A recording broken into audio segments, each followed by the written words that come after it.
Ngaha turi imbere ubwiza bwa Nyagasani, turaje ngo tugenze uko ushaka, ku izina ry'Imana Data na Mwana na Roho Mutagatifu, amen. Amahoro bana b'Imana, nimuhumure, Imana iradukunda. Ubwo igiye kutugera neza kubera urukundo rwayo, kuri uwa kabiri tariki 6 Kamena 2023, ubwo tuje mu kiganiro cyacu, ikiganiro cyo kubaka ingo zacu kugira ngo zikomere kuri Kristo, cyitwa Imbaraga z'ikuzimu. Ahangaha muri iki kiganiro ngo twakomeje kubabwira ko iki kiganiro cyacu kigamije mbere na mbere kongera kugarura umubano mwiza mu ngo zacu, aho hamwe na hamwe zagiye zisenyuka, maze koko tukongera tukishingikiza ubunye bwa Kristo kugira ngo dukomere kuri Kristo, aba ari we dukorera, kuko gushyingirwa ni isakamento rya Kristo muri kiliziya ye, kugira ngo nyine abo yatoye abatume mu ngo, bajya kumukora mu ngo, bamuhamirize mu ngo. Iyo ushaka kudukurikira buri munsi, ujya kuri YouTube ukandikamo ijambo Buri Munsi, nuko rero ugashakashaka buri munsi, wagera kuri buri munsi koko ugahaguma, ugahakora ikimenyetso subscribe, ukiyandikisha koko, kugira ngo koko iyi paruwasi mu kirere uyigumemo, uyandikishemo, maze koko tugumane n'Imana, Imana itugirire neza, dufungure buri munsi, dufungurire abandi buri munsi ineza y'Imana. Tugera gukomeza ikiganiro cyacu Imbaraga z'ikuzimu, tuzirikana cyane uburyo ingo zacu ziri ahaga zimwe na zimwe, ingo nyinshi ziri ku muguruko, ingo nyinshi zibanye ku muguruko, ariko tukibukanya ko Kristo ni ugomba gukomeza ingo zacu, niyo tugomba gushingiraho ingo zacu kugira ngo zoye kudandabirana, kugira ngo zikomere nyine zishingire muri Kristo, zikomere ku rutare Yezu Kristo, kuko nyine urugo rwose rushingiye kuri Yezu Kristo ntacyo rushobora kuba, imivumbi iraza, imiyaga ikaza, byose bikayihuhiraho, ariko nishobora gusenyuka kubera iki? Rwubakiye kuri Yezu Kristo. Natwe rero dukomeze tugane muri uwo murongo wo twubakire kuri Yezu Kristo. Twavuze ko ingo, urugo ari igicumbi cy'ubuzima. Rero iyo umuntu amaze kumenya ipfundo, reka tuvuge n'umuzi, aho nyiragomba kuhita kugira ngo ntawurandure. Aho niho tuvukira mu miryango yacu, aho niho dukurira, aho niho koko Imana iduhera ubuzima kugira ngo tubeho neza. Imana icyo yifuza nuko twagira ubuzima, Imana irifuza ko twabaho neza. Ngaho na mu Kristo muvandimwe, komeza urebe niba urugo rwawe koko rutaribasirwa naho umuyaga serwakira, navugaga nyine za mbaraga z'ikuzimu, maze koko urugarure neza. Iki kiganiro koko kigamije kugira ngo koko nawe ugarure umurongo wawe, ugarure urugo rwawe neza, koko ruyoboke Imana, maze ruve ikuzimu, zura urugo rwawe. Imbaraga z'ikuzimu, ubwo tugeze ku gice cya 4 cyitwa Urwandiko rw'isenda. Iki kiganiro cyaryoshye cyane mu Kristo muvandimwe, gikurikire neza, uze kureba koko impamvu y'urwandiko rw'isenda, bityo koko urebe icyo kintu cyose izo mbaraga z'ikuzimu zaba zikiri iwawe, maze nawe urebe ukuntu wazisenya. Nta wakwifuza kubaho mu muriro, buri twese tuba twifuza ijuru, ni nacyo nyine Imana yaturemeye, twaremeye twese kuzajya mu ijuru, niho tuzishima iteka. Urugo rwiza ni intangiriro y'ijuru, urugo rwiza ni ijuru rito, naho urugo rubi n'umuriro ni intangiriro y'umuriro. Nta wakwifuza umuriro mwa bakristo mwe, twese tuba twifuza ijuru. Ngaho rero kora ku buryo urugo rwawe nawe rubiki rube ijuru, kandi wabigeraho bishatse. Reka iby'umuriro ko gukomeza tubyibandaho, kuko icyo dushaka twese ni ijuru. Rero intego yacu ni ugushaka ijuru, kandi ijuru nyine dutangiye turikora hano munsi mu ngo zacu. Urwo rwanjye cyangwa Imana nanjye rukaba ijuru.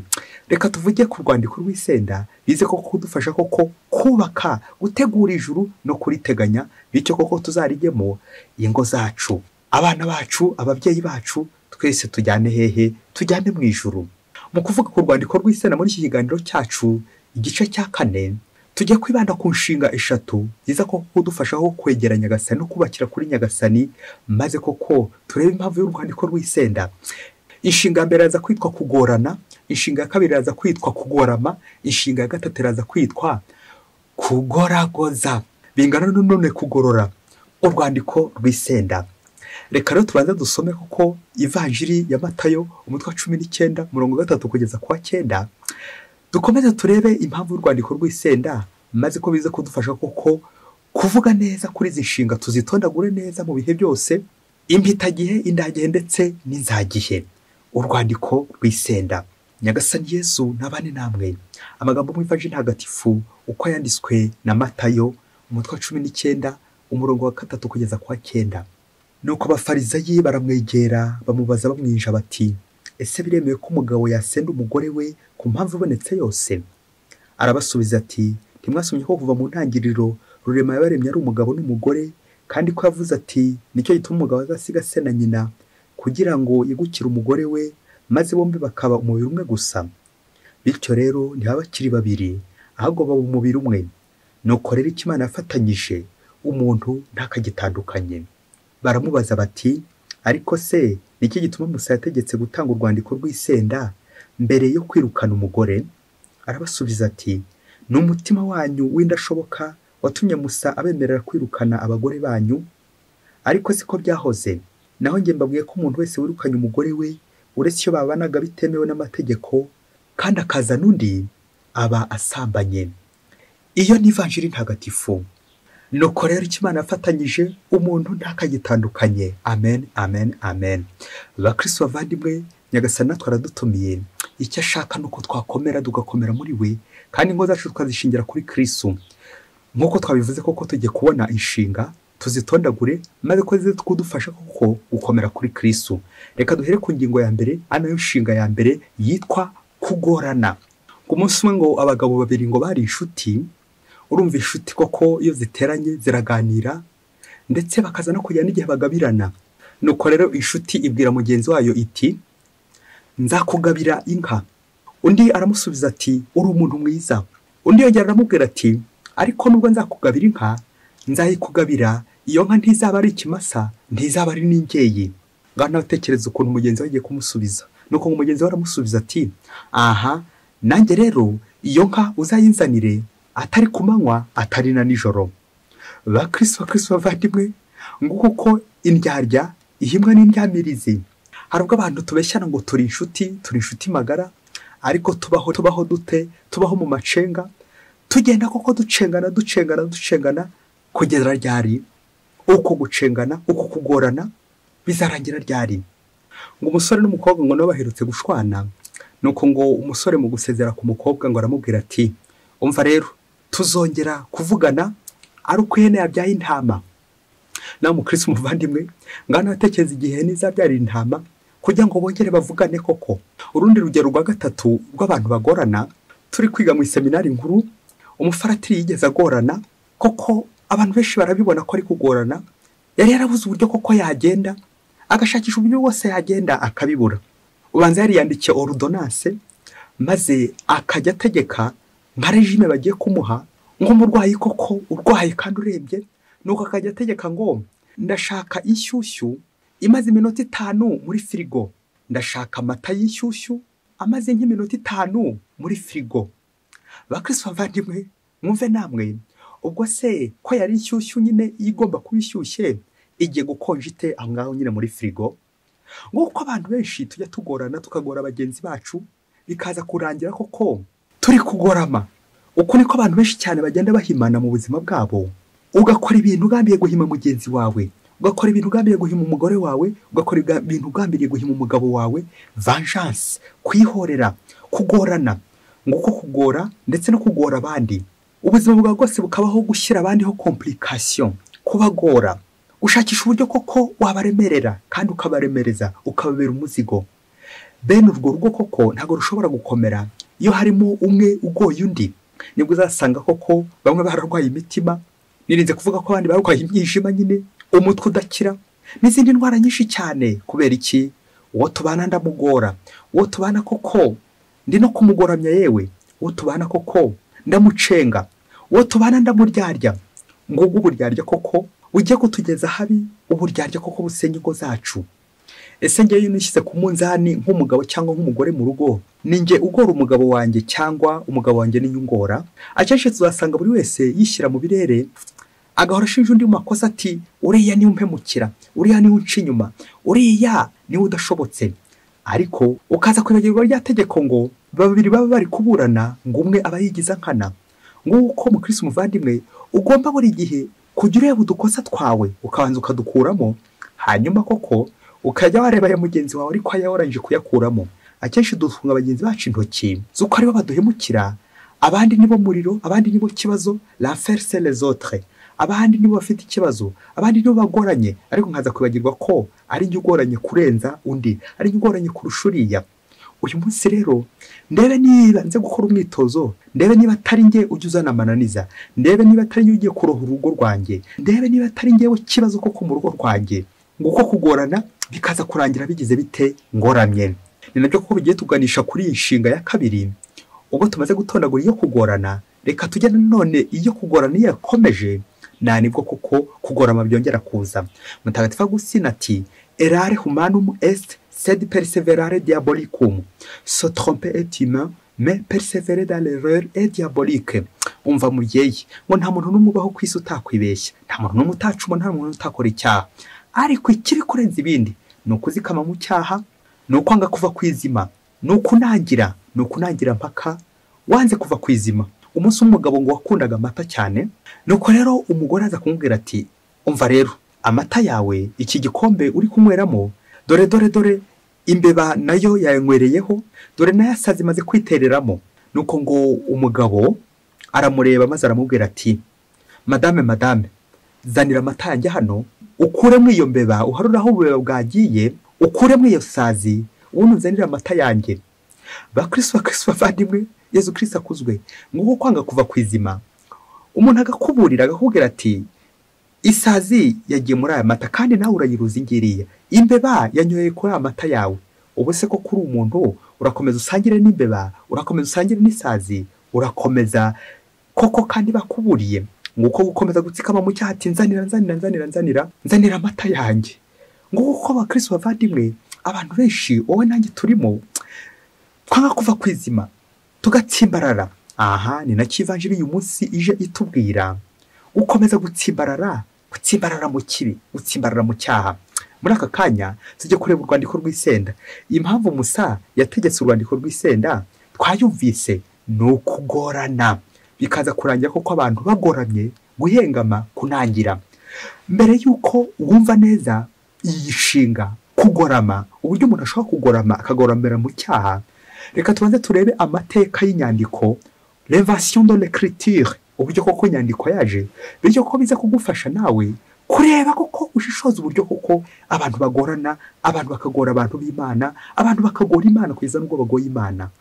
Ntabwo nkurusha amateka, ngiye gusubira mu byo abahanga bavuze kandi bavumbuye, bityo koko bize kudufasha kwegera Imana no kureba urwandiko rw'isenda aho rwavuye, naho rujya, naho rwarangiriye, nuko rutakomeje wenda. Abahanga mu bushakashatsi mu mateka bemeza ko inyandiko ya mbere yagaragaye muri Mesopotamiya mu 300 mbere ya Yezu Kristo, ubwo bandikaga utubaho tworohereye bita tablette fragile, bandikaga utubaho tworoheje. Bwa mbere kari akabaho muri icyo gihe, muri uwo mwaka. Ngo inyandiko akaba yari ifite ishusho nk'iy'umusumari comme des clous, bakaba barayitaga l'écriture cunéiforme.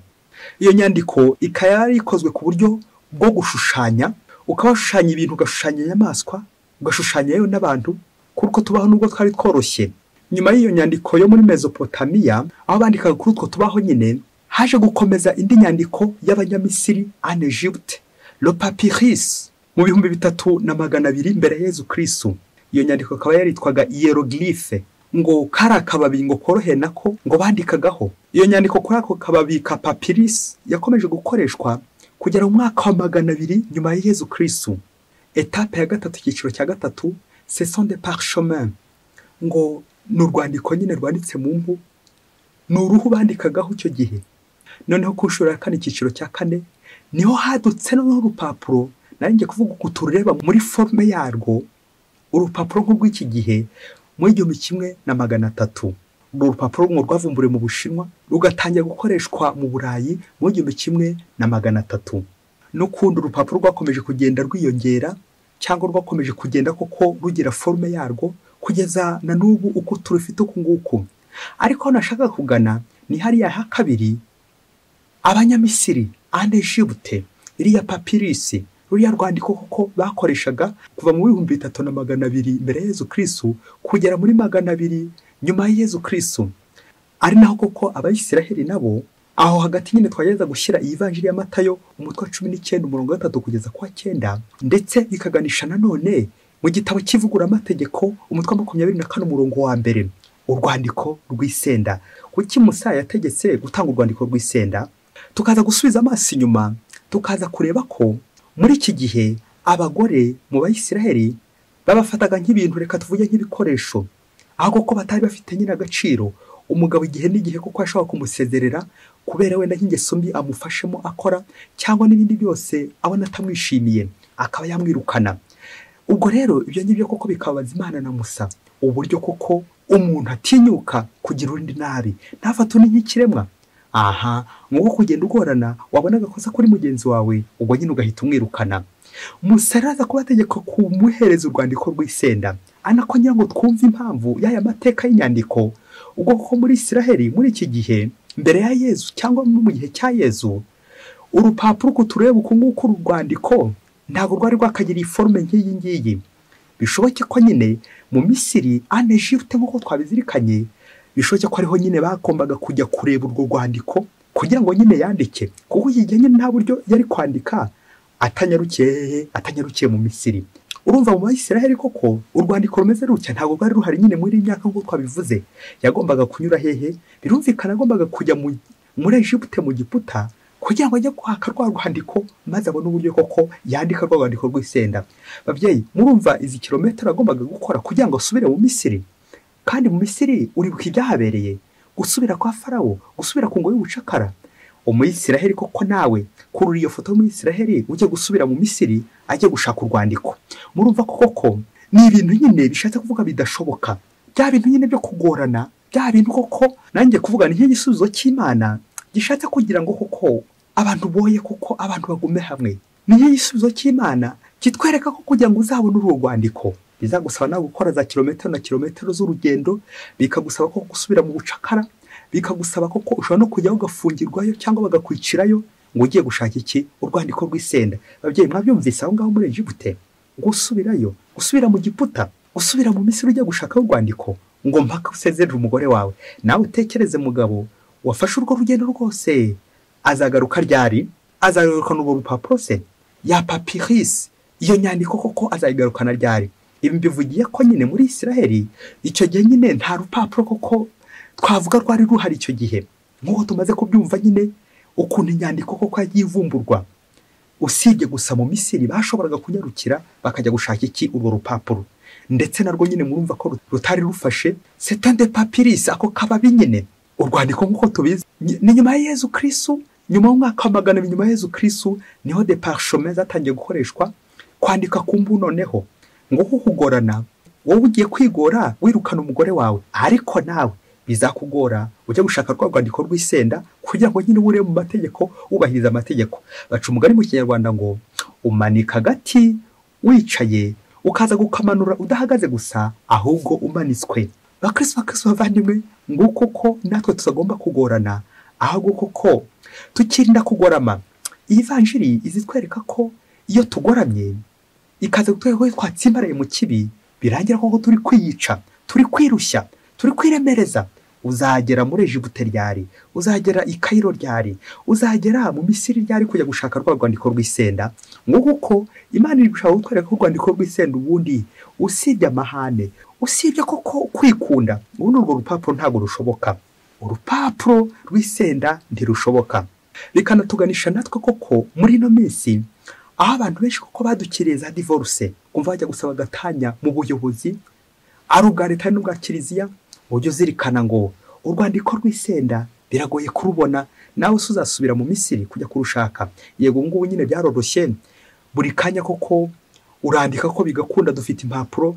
Niyo mpamvu koko mucunge akakana uko ikoranabuhanga ryagiye ryiyongera, niko nyine ibintu byakomeje nyine kugenda bigira bite, birushaho nanone kudohoka. Abantu barushaho kudohoka kubera iki? Kubera ikoranabuhanga. Kuko urupapuro nyine none turarufite, buri wese koko rwandika n'igihe ashakiye. Abayobozi bararwandika buri munsi, bakarwandika amanywa nijoro, bakagenda bandika izo mpapuro ko zabaye nyinshi. Ariko mbere siko byari bimeze. Ibi gatwarisha none mu ntangiriro koko Imana yabaremye ari umugabo n'umugore ko batagomba gutandukana. kirazira kikazizwa ko icyo Imana afatanyije hagira ugitanya, nk'uko uko natwe tujya twiyorohereza tukikora inyandiko z'isenda, ariko mbere siko byahoze. Byatewe n'iki? ni ukunangira kwacu, umutima ugorana, wa mutima wanze kuva ku izima, kwa kugorama nyine. Erare humanum est sed perseverare diabolicum, so tromper et même persévérer dans l'erreur et diabolique. Nyuma kwiyumvira ko bigoranye kubona urwandiko rw'isenda, usibye abantu nabo bananiranye bihatira kujya kurushakisha hirya no hino kuri maguye ndetse n'ahandi, ariko Imana yo ntabwo igemera.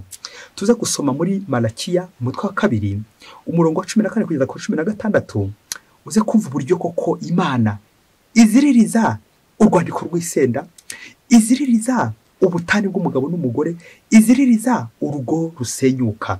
Uze guhisomera kugira ngo Nyagasani kuko mva uburyo koko abababaye. Igihe cyose hari urugo rugiye gusenyuka, Yesu arababara. Igihe cyose hari urugo ruri gusaba gatanya, Yesu arababara. Igihe cyose uri kwandika inyandiko, wuzuza inyandiko, za nyandiko kuko yewe n'izimpimbano, uri gushaka kugorana, Yesu Kristo arababara kuko nyine ababona uri kugorama. Yesu Kristo arababara. Mukristo umuvandimwe, urugo rwawe rugeze hehe?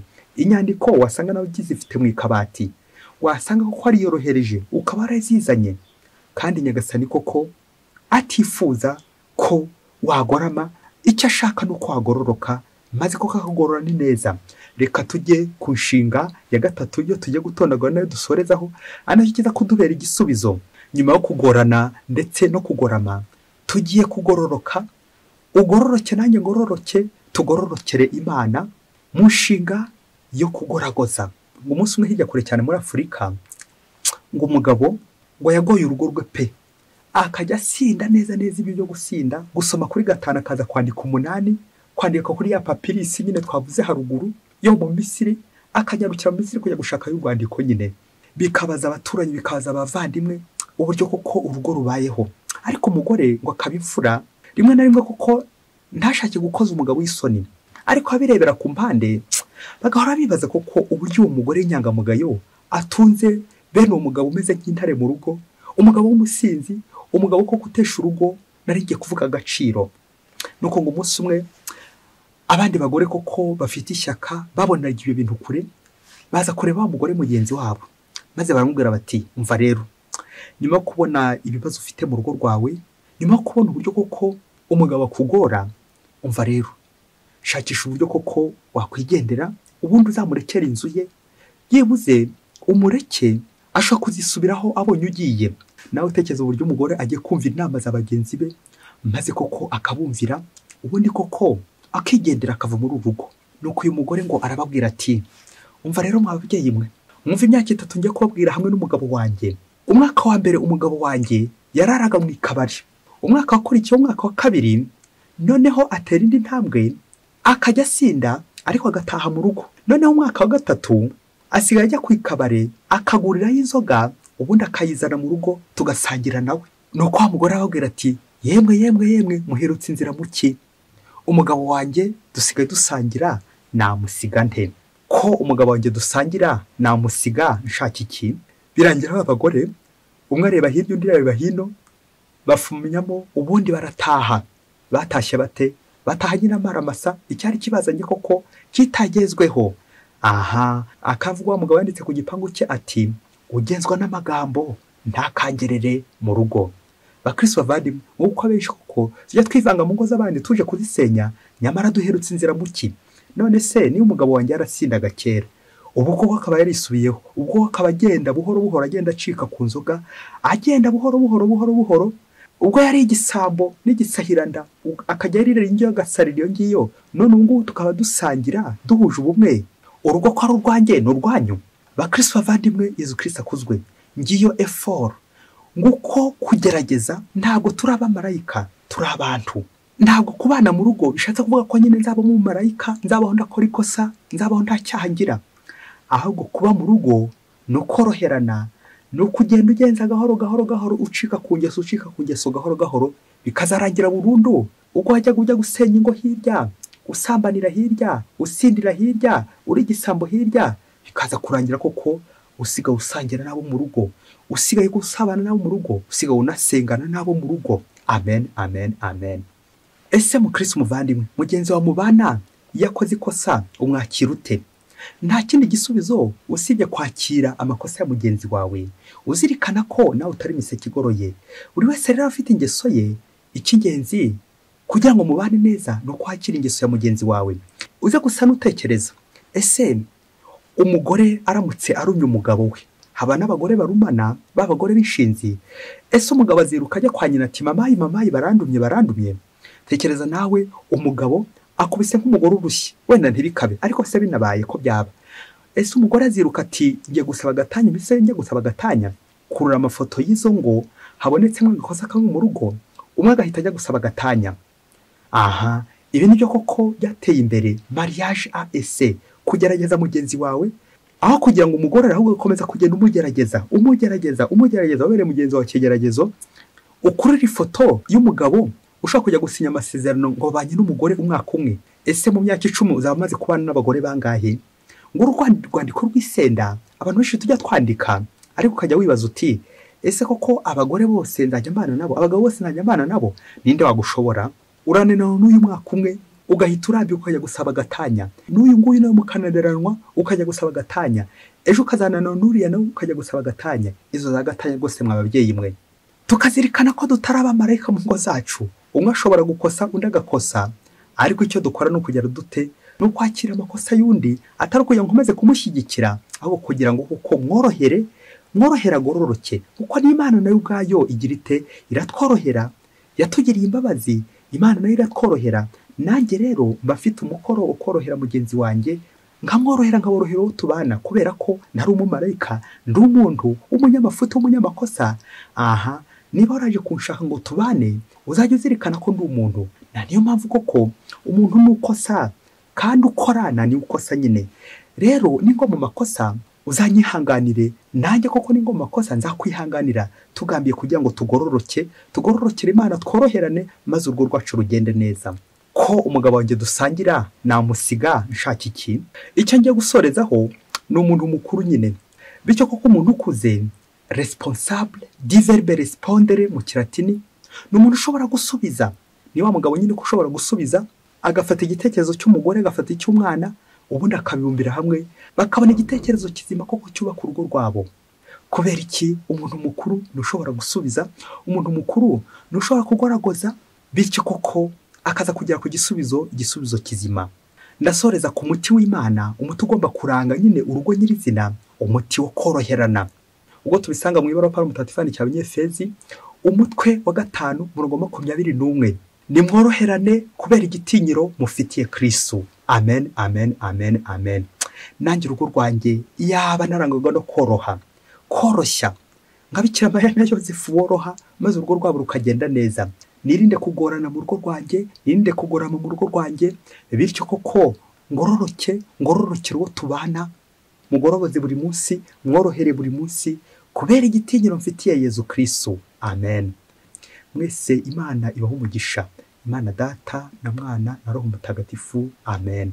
Padiri Masumbuko na Disilasi wa Diyosezi ya Cyangugu.